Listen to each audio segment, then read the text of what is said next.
guys, welcome to Vanubu's review. இனி நம்ம என்ன பண்ண போறோம்னா good bad ugly Tamil trailer இப்ப புதுசா இப்பதான் லான்ச் ஆச்சு. அதுக்குள்ள 2 லட்சம் வியூஸ் வந்துருச்சு. இப்போ என்னன்னா இப்ப ட்ரெய்லர் எடிட் டீசர்க்கே அதிகமான வியூஸ் போச்சு. இப்போ இதுக்கே இப்போ ஒரு 8 நிமிஷத்துக்குள்ளே 2 லட்சம் வியூஸ் போயிடுச்சுன்னா அப்ப நான் பாட்டே ஓப்பன் காலையில 10 லட்சத்துக்கு மேல போயிருக்கும்ல, நம்பவே முடியாது. ஸோ இந்த ட்ரெயிலர் என்ன காமிக்கிறாங்கன்னா த்ரிஷா, யோகி பாபு, அடுத்து நம்ம மாஸ்டர் வர ஒரு ரவுடி கூட காமிச்சிருப்பாங்க. ஸோ எல்லாமே பயங்கரமா இருக்கும். புது கேரக்டர்லாம் நிறைய பேர் இந்த ட்ரெய்லர்ல காமிச்சிருக்காங்க.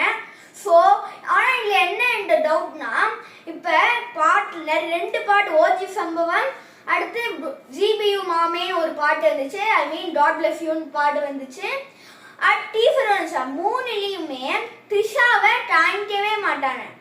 ஆனால் ட்ரெய்லரில் மட்டும் ஒரு 2 சீனுக்கு காமிச்சிருக்காங்க. ஆனால் படத்தில் கம்மியாக தான் வருவான்னு ஐ திங்க் ஸோ.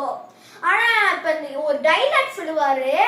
என்ன டைலாக்னா அந்த ஒரு வீரம்பத்தில் ஒரு வாய்ஸ் வரும்ல, அது மாதிரி இருந்தா அந்த கார்டு இருக்குல்ல, அந்த 14 நம்பருக்கு கொஞ்சம் சொல்றீங்களா, அந்த சீன் அவ்வளோ நல்லா இருக்கும்.